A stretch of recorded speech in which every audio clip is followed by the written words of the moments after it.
Hi, I'm your informaticist, Kevin Little, and today we will be discussing the Provider Efficiency Report for our Accountable Care organization and how it affects our quality measures.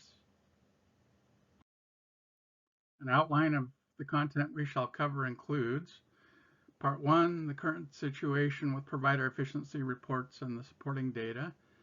Part 2, define the issues around fall risk assessment so we better understand potential underlying causes. Part 3, assess some potential solutions to improve provider efficiency report outcomes, ensuring that fall risk is recorded. And Part 4, prioritize the best potential solution or best order in which to consider implementing a series of correlated solutions. Okay, so the current situation with provider efficiency is that our accountable care organization is responsible to generate provider efficiency profile reports that show all applicable ACO measures, quality measures are met. As Chief Informaticist, I'm responsible for generating the reporting that measures our organization's effectiveness. And in the current report, we see that the fall risk questionnaire is showing 0% completion here. Against 8 months of historical data. This fails to meet our metric collection requirements, and failure to collect data to document fall risk is unacceptable. Our next step is to interview the nurse, provider, and receptionist to better understand the workflow. And with this, we see this workflow diagram. The receptionist checks in the patient, the nurse takes the patient to the exam room and collects information from the patient on the reason for the visit, reviews vital signs and medications, gets the patient to answer several questionnaires, including a learning style questionnaire, a smoking questionnaire,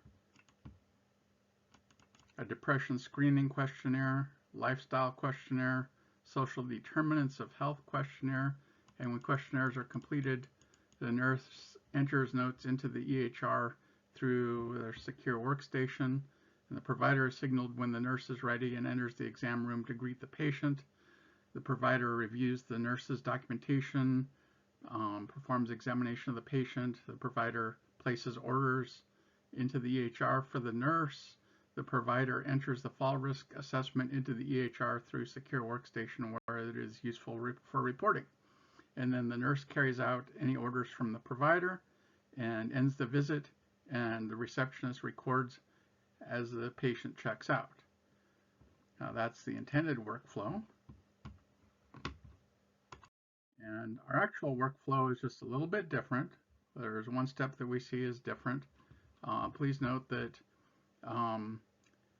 while the workflow diagram specifies the provider is entering the visit notes into the EHR directly following the fall risk assessment, our actual interview finding is that the provider finds the existing EHR difficult to interact with during the patient visit and is recording handwritten notes and leaving it for the nurse to enter into the EHR.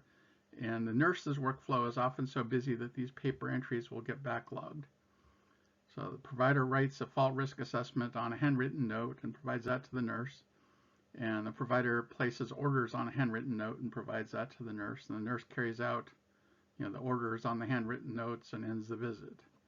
So what has gone wrong here? Our provider has not adopted the meaningful use of electronic health records as a requirement and expects to record paper notes. So this is an old habit, an obsolete habit.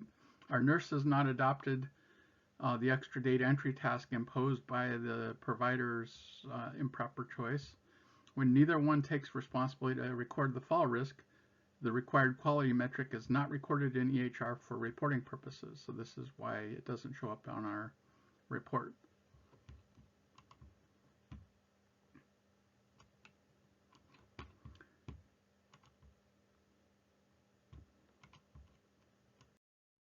So with regard to the fall risk assessment protocol, falls and fall-related injuries are a serious potential problem for people 65 and older, and the risk increases with age.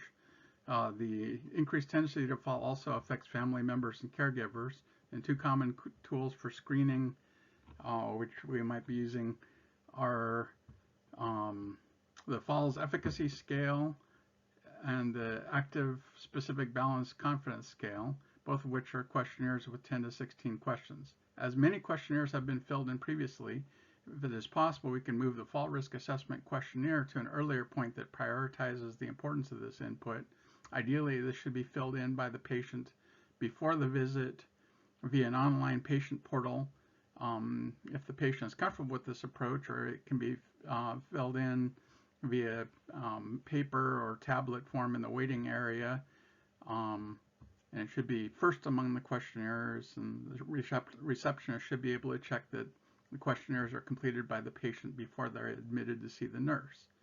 And only in specific circumstances where the patient has some difficulty understanding and needs assistance in filling out the questionnaires, then the nurse can help in that case. As this is typically affecting an elderly age group, it is more likely they may have difficulty reading small text, and we need to make sure that the questionnaires are available in large print or using large fonts in electronic online form so that they're easy enough for them to fill out. There are also forms of fall risk assessment that may require physical measurements such as balance and gait, and in this case, the provider during his interaction with the patient can confirm his observation is consistent with the patient's questionnaire self-assessment and add notes on secure workstation as appropriate. The protocol suggested by Sanino would be to use the questionnaire for initial assessment, and then only subjects with potentially moderate to high falling risk assessment would have to undergo a real physical test.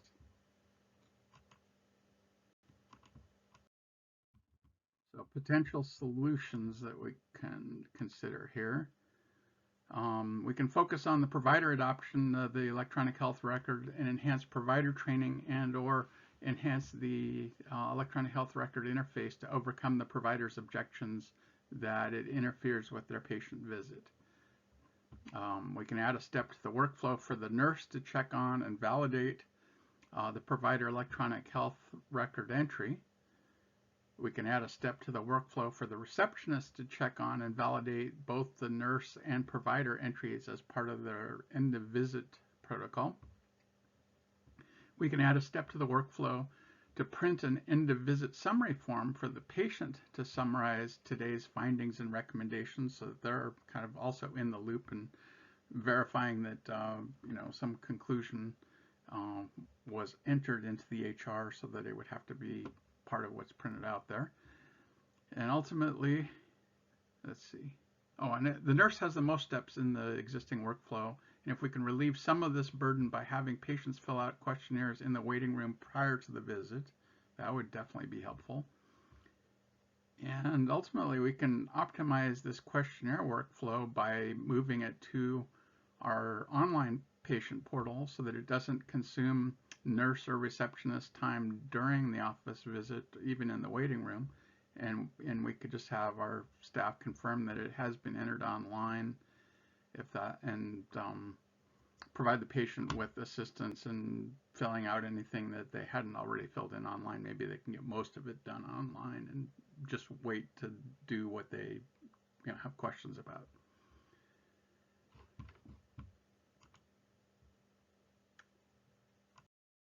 When it comes to recommended solutions, all of the potential solutions can collectively be recommended to ensure that there are redundant opportunities for us to accept the patient questionnaire inputs and redundant opportunities to validate that the results have all been entered into the electronic health record so that our valid provider efficiency reports can be generated to demonstrate the meaningful use requirement. Each of the solutions can provide some enhancement in any order of implementation, though we believe the most meaningful changes are the ones directly visible to the patient on the online patient portal or in the form of an end of visit summary page, which should express appropriate cautions if fall risk assessment has determined they are applicable. And the nurse and receptionist should be able to see that on the end of visit form as they're handing it to the patient. So that's, it builds the verification into the visit to have that form be printed at the end. So thank you for partnering effectively with the informaticists to consider